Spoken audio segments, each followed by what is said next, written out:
Imagine being shoved into a van in the middle of the night with no idea where you're going. Hi, I'm Aleena Fasihuzzaman, and I'm a freshman at Winston Churchill High School.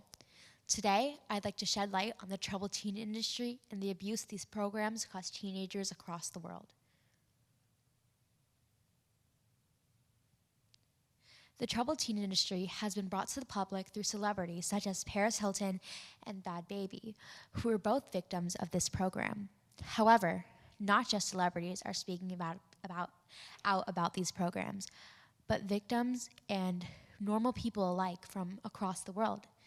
These situations are much more common than you think, and even more deadly.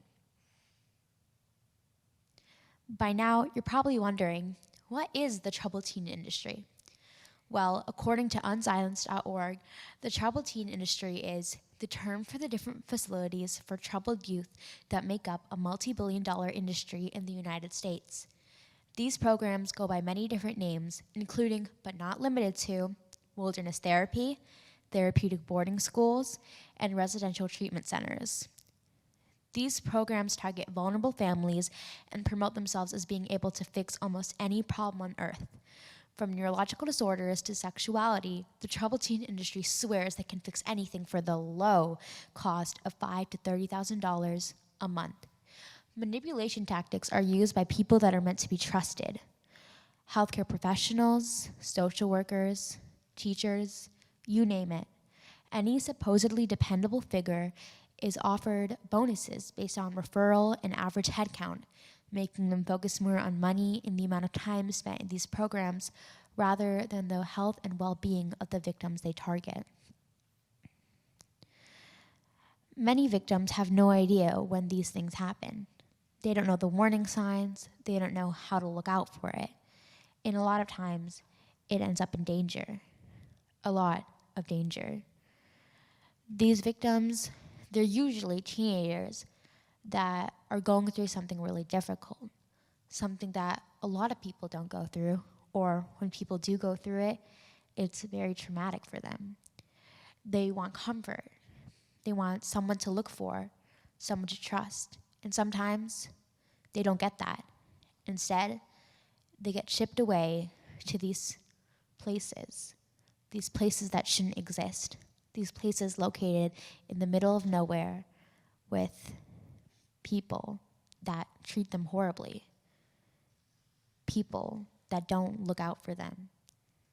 This could be happening to people you know, to people that you care about, to families that you care about. These things shouldn't happen to anyone.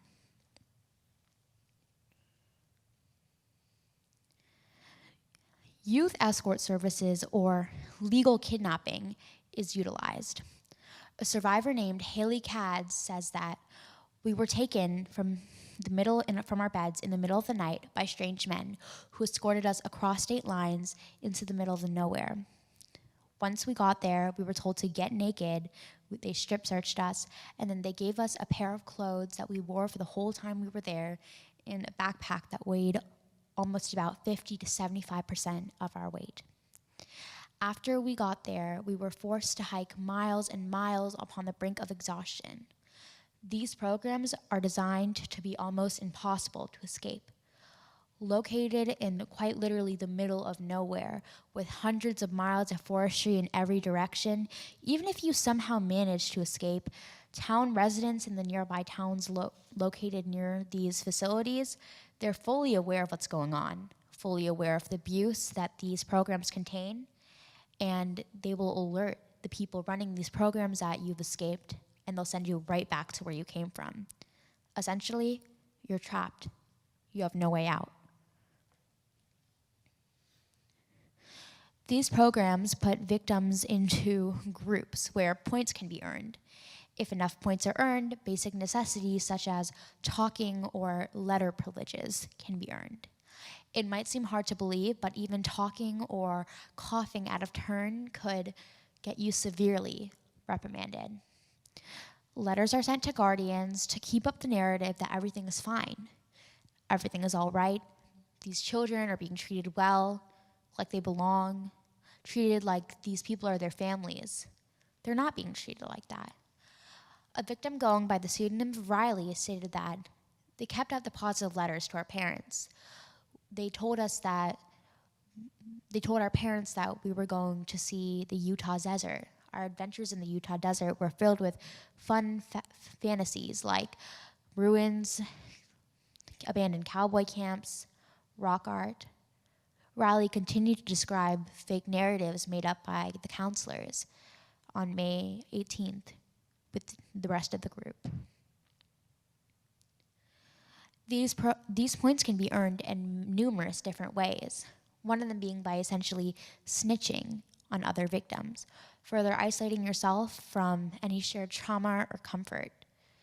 If you were deemed to do something bad, which was usually talking out of turn or refusing to be physically or emotionally abused by underqualified counselors, you would be sedated, starved to the brink of death, or put into solitary confinement for days.